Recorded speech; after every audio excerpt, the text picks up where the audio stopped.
Hello, I'm Abby, and this is my friend Jeannie. Today, we're going to talk about the 2021 Supreme Court case, Houston Community College versus Wilson. This case considers whether elected bodies, like school boards, can censure members for their speech. It began in 2017 with a controversial member of the Houston Community College Board. That member was David Wilson, who'd been elected to the board in 2013. During his tenure, he'd complained about the board through robocalls, his own website, and on the local radio. He'd also been accused of leaking confidential information and had filed lawsuits costing the college significant legal fees.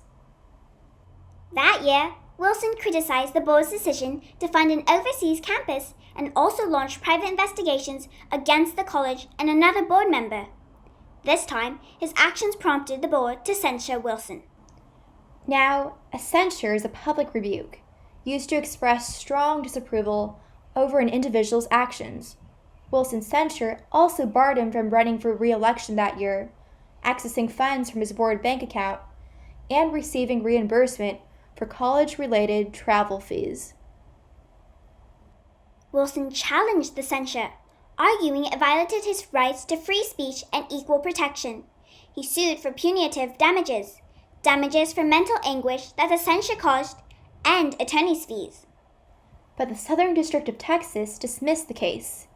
It relied on a similar case, Phelan v. Laramie Community College Board of Trustees, in which a community college board also censured one of its members, to reach its decision. In Phelan, the court ruled that the censure did not violate the member's First Amendment rights. The court also noted that Wilson could still attend board meetings and voice his opinions even after the censure.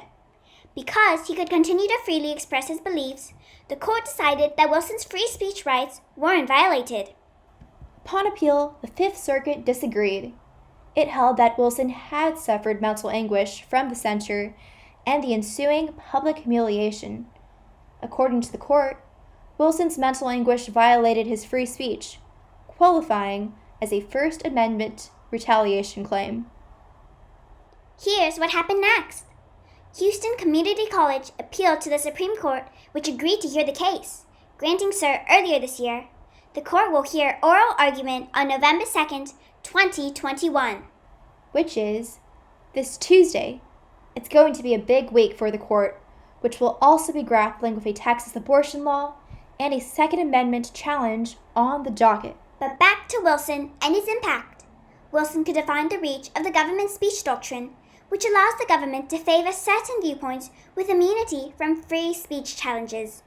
In action, the government speech doctrine has required meat companies to contribute to a meat advertising program, while in another case, speech doctrine allowed the government to prohibit doctors who receive federal funding from discussing abortion with their patients.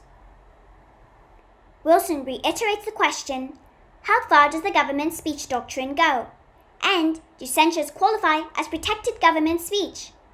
The case's impact could extend beyond school boards into legislatures, limiting or expanding the right to censure from city councils to the United States Senate. But that's still to be decided following oral argument. Keep an eye on the Supreme Court.